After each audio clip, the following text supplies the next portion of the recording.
ఈ టర్మరిక్ టీని ప్రిపేర్ చేసుకోవడం కోసం ముందుగా ఇక్కడ ఒక టీ ప్యాన్లో మనం ఏంటి అంటే 1.5 గ్లాస్ వరకు వాటర్ యాడ్ చేసుకోవాలి. తర్వాత ఇక్కడ నేను పచ్చి పసుపుది కొమ్ము ఉంటుంది కదా, దాన్ని గ్రేట్ చేసి యాడ్ చేసుకున్నాను. ఒకవేళ మీ దగ్గర పచ్చి పసుపు కొమ్ము లేకపోతే మీరు నార్మల్ పసుపు ఏదైనా కానీ మంచిది మీరు యూస్ చేసేది అదే ఇందులో యాడ్ చేసుకోవచ్చు, ఒక 1 టీ స్పూన్ వరకు. ఇలా యాడ్ చేసుకున్న తర్వాత నెక్స్ట్ ఇప్పుడు ఇందులో మనము ఒక 1/2 టీ స్పూన్ వరకు పెప్పర్ పౌడర్ అంటే మిరియాల పౌడర్ ఉంటుంది కదా, అది యాడ్ చేసుకోవాలి. నెక్స్ట్ ఇందులో మనము ఒక 2 దాల్చిన చెక్కవి ఒక 2 పీసెస్ ఇందులో యాడ్ చేసుకోవాలి.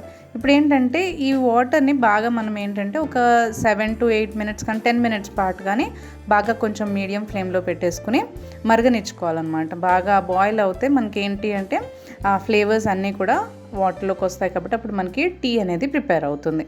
ఇలా బాగా మరగపెట్టుకోవాలండి, మంచిగా బాయిల్ చేసుకోవాలి. ఈ దాల్చిన చెక్కలో కూడా చాలా మంచి మెటబాలిజాన్ని బూస్ట్ చేసే ప్రాపర్టీస్ ఉంటాయి కాబట్టి మనకి చాలా హెల్తీ అండి. అండ్ అంతేకాకుండా మిరియాల పొడి ఉంది కదా, మిరియాల పొడి కూడా మనకి మన మెటబాలిజాన్ని బూస్ట్ చేసి ఫ్యాట్ని కరిగించడానికి చాలా బాగా హెల్ప్ చేస్తుంది అన్నమాట.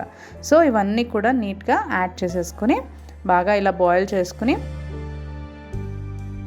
టీ మనకి నీట్గా బాయిల్ అయిన తర్వాత ఇలా స్ట్రెయిన్ చేసుకుని గ్లాస్లోకి కానీ కప్లోకి కానీ తీసుకుని ఈ టీని ఎవ్రీ మార్నింగ్ పడగడుపున తీసుకోవాలి. ఈ టీ మనం రెగ్యులర్గా పడగడుపున తీసుకున్నట్లయితే మీకు ఫాస్ట్ వెయిట్ లాస్ ఉంటుందండి, ఇంచ్ లాస్ వస్తుంది, మీకు ఫ్యాట్స్ అన్నీ కూడా బర్న్ అవ్వడానికి చాలా బాగా హెల్ప్ చేస్తుంది. సో ఎవ్రీడే ఇది మనం పడగడుపున తీసుకోవాలి.